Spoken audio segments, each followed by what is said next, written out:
একজন মহিলা রেস্টুরেন্ট মালিক সবসময় এক দুর্গন্ধওয়ালা ভিখারিকে ঠিক তখনই খেতে দিতেন যখন রেস্টুরেন্টে সবচেয়ে বেশি কাস্টমার থাকতো। ভিখারির গন্ধে সবাই বিরক্ত হয়ে বাইরে চলে যেত, কিন্তু মেয়েটির এতে কোনো ভ্রুক্ষেপ ছিল না। সে সবসময় ভিখারির পাশে বসে তাকে খেতে দেখতো আর শেফকে বলতো আরো খাবার বানাও। ভিখারি টানা 5 দিন কিছু খায়নি, তাই একবারে প্রায় 3 কেজি খাবার খেয়ে ফেললো। খেতে খেতেই সে টানা 80 বার পাত দিল, আর যখন লজ্জা পেয়ে চলে যেতে চাইছিল তখন মেয়েটি তাকে $500 দিল আর বলল যাও জামা কাপড় কিনে নাও, সঙ্গে রেস্টুরেন্টে কাজ করার প্রস্তাবও দিল। যখন ভিখারি পরিষ্কার পরিচ্ছন্ন জামা কাপড় পরে রেস্টুরেন্টে ফিরল, মেয়েটি তাকে চিনতে পারল না। মেয়েটি খুব দয়ালু ছিল, কিন্তু সে জানতো না এই ভিখারি তাকে একদিন বিশাল সম্পদ এনে দেবে। একদিন রেস্টুরেন্টে অস্বাভাবিক ভিড় হলো। হেড শেফ এই সুযোগে মেয়েটির কাছে বেতন বাড়ানোর দাবি করলো, না হলে ধর্মঘটে যাওয়ার হুমকি দিল। মেয়েটি রাজি হলো না। তখন মেয়েটি শেফের ছেলেকে ডাকলো এবং তাকে রান্না করতে বলল, কিন্তু যখন কাস্টমাররা সেই খাবারের স্বাদ নিল সবাই বমি করতে লাগলো। খাবার এতটাই খারাপ ছিল যে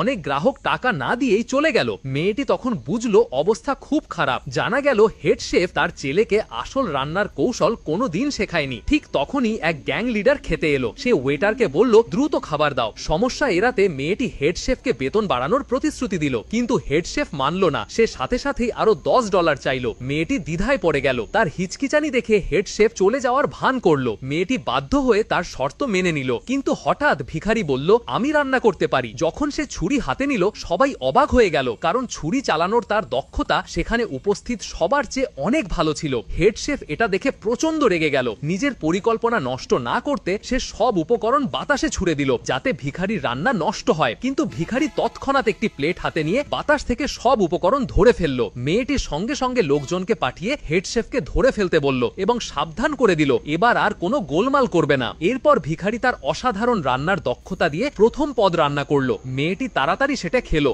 এমন সুস্বাদু খাবার সে জীবনে কখনো খায়নি। বাকিরা বিশ্বাস করতে পারছিল না, তারাও খেতে শুরু করলো। কয়েক সেকেন্ডের মধ্যেই প্লেটের সব খাবার শেষ হয়ে গেল, কিন্তু সবাই ভুলে